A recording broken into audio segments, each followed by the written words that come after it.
So you can't help people who are not willing to help themselves. What I mean by that is I have a story to tell about a recent situation. So I figured it'd be important to tell. There's a lot of people who don't understand homelessness and, you know, kind of how to approach helping the homeless. There's a lot of people who are really clueless about how to approach helping the homeless. And so about 2 years ago, I had I was playing basketball at this park, right? And I met someone who happened to be homeless. So I was hooping with him, and he was pretty good. And I liked hooping with him, and he became someone that I saw up there pretty often. So we became cool with each other at some point.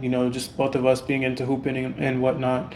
So he had his car then at that during this time, and we weren't necessarily too close of friends, so I didn't even know he was homeless at the time. But let's say fast forward a couple weeks later, we continued hooping with each other and whatnot, and he had just spilled it that he was homeless and living in his car, which was kind of broken down and spray painted and kind of, just rusty and didn't really last. But with that being said, from there on, I just started helping the dude.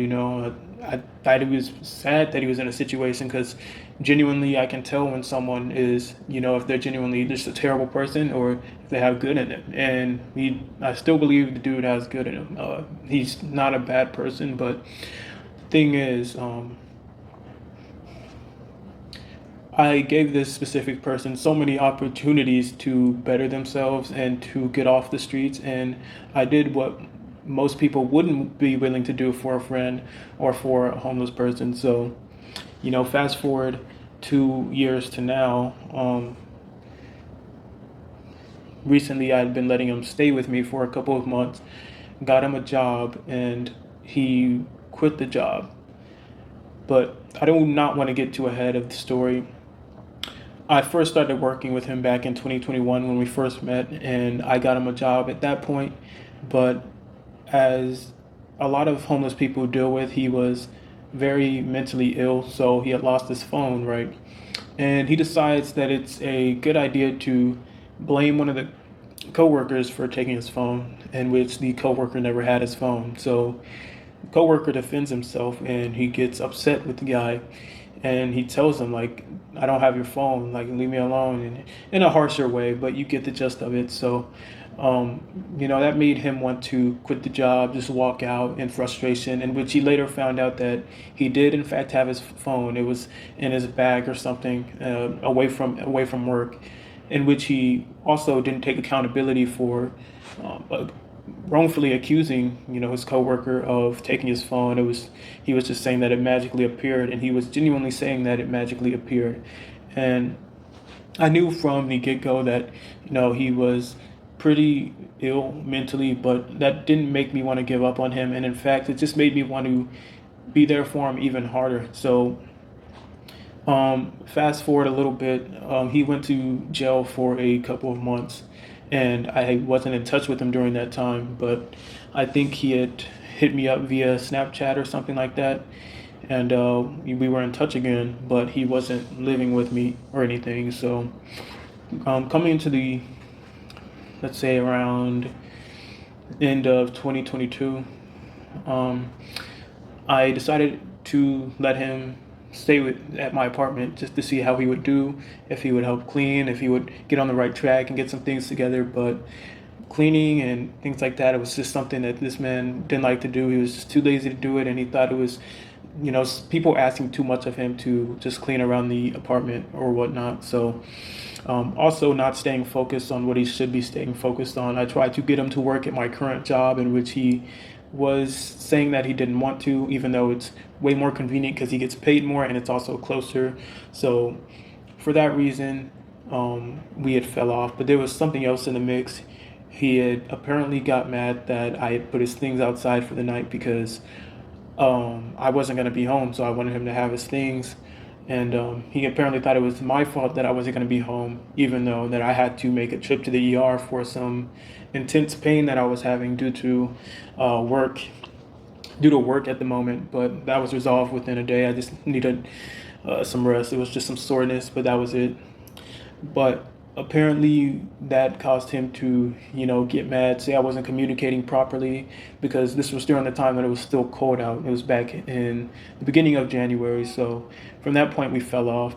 A couple months later, around maybe May, May, he contacts me and he asks if he can borrow my e-board, the one that you see on my channel all the time, and that he needs to get around, he needs to get to work and whatnot. So basically that made us get back on track with each other. I didn't go to him, he came to me. I would have been just fine without him. So fast forward, and about a month, or just a couple weeks maybe, I come to the conclusion that, hey, you could stay at my apartment again and we can try this again, and you can try and get this job. Once there's an opening, it's going to be easy for me to refer you to this job. It's very close. There's going to be a lot of cool coworkers too, so it's going to be an easy job for you to fit in at. And so we go along with it, and he gets the job eventually, right? And within just a couple of weeks, he quits because he thinks the work is too hard. Keep in mind, there's multiple girls at the job that are doing the exact same work as him, but he finds it too hard. So for that reason, he falls off track again. He quits the job. He's not showing up, and he's not answering to the managers or any of the people who are concerned about him at work, and he just moves elsewhere, in which I assume he's probably going to be back asking for help. And at this point, which is the point of this video, I'm saying that you can't really help someone who's not willing to help themselves. It's just impossible.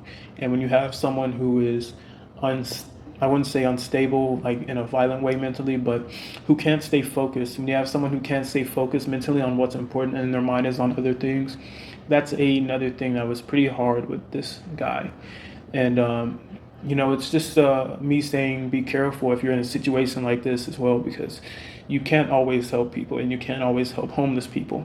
Even though you can see the bright side and you can see the good in people who may be homeless, it's just the fact that they could have as many chances as possible to get off the streets, but they're so used to that lifestyle that they become, it's hard for them to even want to get out. They're not focused on getting out of it. And this just goes for some, but not all. But some of them have people looking out for them. They have people trying to get them jobs, and which I did. And as long as you're not with it and you're not staying with it, because not many people out there are going to do what I did for this man. I was putting food on the table for him, a roof over his head. At some point, I got to the point to where I knew he wasn't even going to do dishes, so I just did the dishes and led by example. So then he started doing dishes like here and there, but he barely really did it at all, which wasn't an issue for me. But which he agreed upon, but once he started getting, some of the good larger checks, he said, hey, I'm going to chip in on helping you out, because again, it's unfair that if he's eating all the food, well, a good majority of the food, and he's staying here and using electricity, that he's not paying anything. So we agreed upon that, but that never happened, even though he was here for, again, like over a month, and that's after we fell off. Combined, he was probably here a total of 2 months, and that's rent free, and that's actually me giving out more to him. He was also out smoking sometimes and doing whatever else, just not staying focused on what he needed to be staying focused on. And this is kind of what I've been dealing with within the past months or whatever. So one other important thing is just making sure that if you're in a situation like this, you're looking out for yourself. Because if there's one thing that he was to me, is he was a distraction to what I should have been doing. And what I mean by that is there were nights where I should have been in the gym and boxing and staying on track with what I need to do, but rather he's distracting me and asking, do you want to play certain video games? Do you want to go out and do this? Do you want to do that? And that really got me off track. But that is no more. I have cut the guy off. I do not think I can help someone who has blew so many chances to get help, and from so many different people who have tried to help him, and he's still not off the streets. It's something in his mind that has to click and tell him that he has to get off the streets and get his life right in order to to get anything going for him, because he's not a bad dude.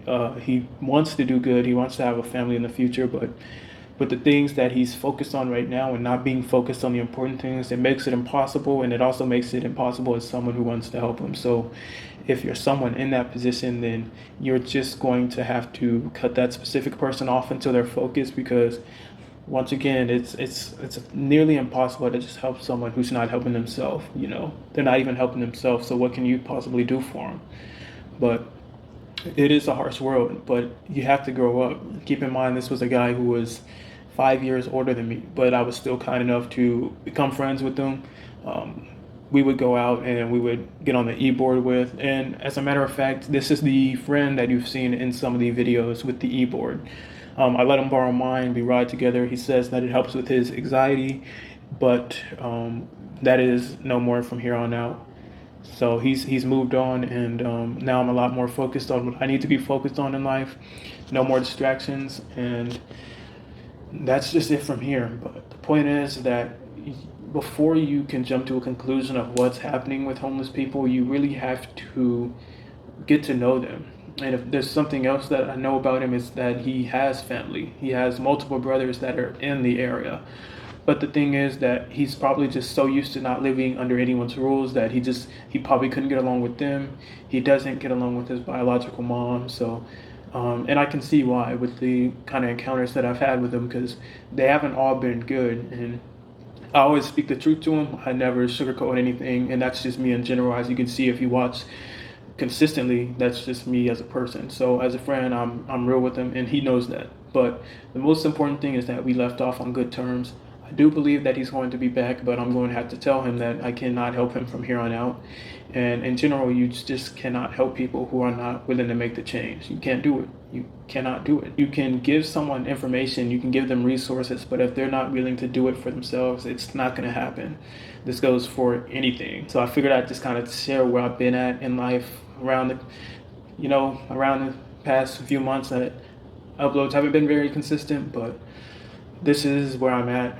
Just trying to be the best of who I can be, help out others, and it pains me. It doesn't make me happy to see someone who is on the streets, someone who is genuinely good, has good in them, and wants to do good. But again, none of that matters if you can't stay focused. And in the end, when it matters most, you can't do the right thing. But again, the only thing you can say in the end, if you're in a situation like this, is you tried your best, you gave it your all, and you used all your resources to help someone out. Be sure to comment your thoughts, or if you've had any situations that are similar to mine, I want to hear what you have to say. I want to see if you had any similar situations. So I look forward to looking through the comments and seeing what's said.